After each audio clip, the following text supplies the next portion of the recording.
Welcome back to Torah in 10, Parshas Lech Lecha. I'm Jody Burkell, and I'm so excited to be here with you again. Rabbi Sacks of blessed memory shares with us an amazing, life-changing idea this week. He says, follow the inner voice of those who came before you, continuing their journey by bringing timeless values to a rapidly changing world. This is my favorite Parsha. 2 words. Lech Lecha changed my life, and I'm willing to bet it changed yours too. Why? Because Abraham, the first Jew, was asked by God to Lech Lecha, which means go for yourself. God said to Abraham, go forth from your land, your birthplace, your father's house, to the land that I will show you. Abraham was asked to break free from the false values that surrounded him, to boldly go forward and challenge the status quo. Abraham, the father of the Jewish people, set in motion a trajectory that we have been following ever since. Rabbi Sacks teaches us Abraham's entire life was governed by an inner voice, the voice of God. He didn't behave the way he did because that's how people always acted, and he didn't conform to the customs of his age either.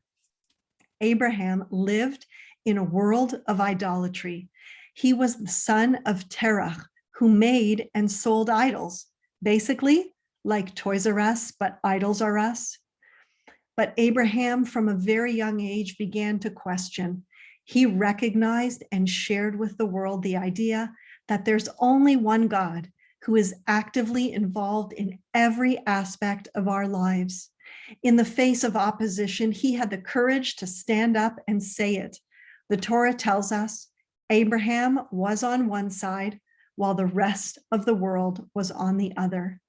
His mission, as we read in this week's Parsha, was to instruct his children and his descendants to keep the way of the Lord by doing what is just and right, so that they too would carry within them this inner voice wherever they went.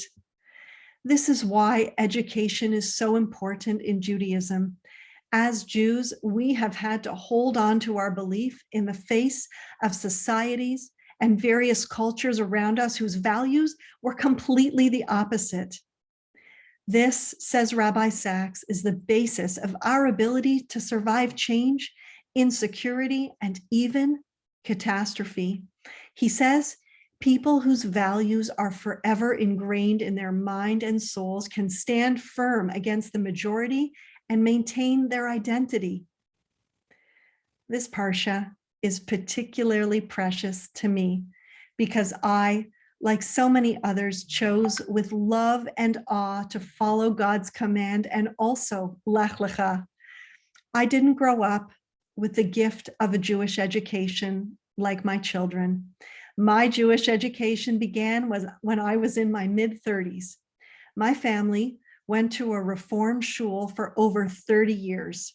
So when I was reading a book called The Unorthodox Jew's Guide to Orthodox Jews, and I came to the chapter on the Jewish movements, Reform, Conservative, etc., and it said that the Reform movement claims that the Torah is not divine, meaning a bunch of people wrote the Torah.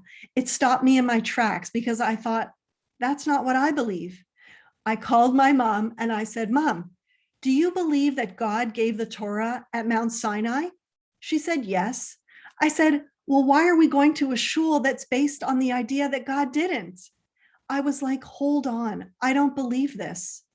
It was a Lech Lecha moment. Don't we all have those? We hear something and we think, that's not what I believe. Those aren't my values, and have the courage to stand up and say so.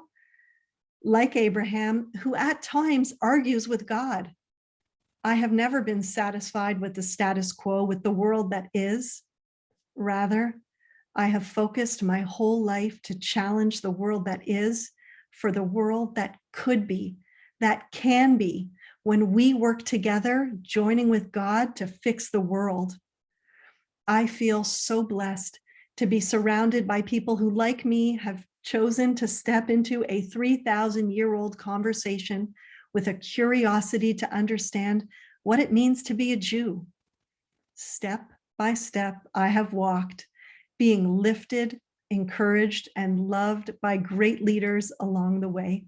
But the truth is, no matter where each one of us began, we're all on a journey. We can all choose to Lech Lecha at any moment, to go for ourselves, to not accept the world that is, to chart a new path, no matter how lonely, because there were moments of loneliness and fear walking into the unknown. But Abraham paved the way for us. Through the tests that he went through in his life, he established a path for us. Rebbitzin Esther Youngreis of blessed memory writes so beautifully in the book, The Committed Life, when speaking about her Holocaust survivor father. Zadie made footprints in the snow for us to follow in his ways. Soon, the snow will be very deep and you will fall. But every time you fall, remember, Zadie made a path for you. Then you'll be able to stand up and keep walking on the path, following in his footsteps. Abraham is our Zadie, and we have been following in his footsteps for 3,000 years.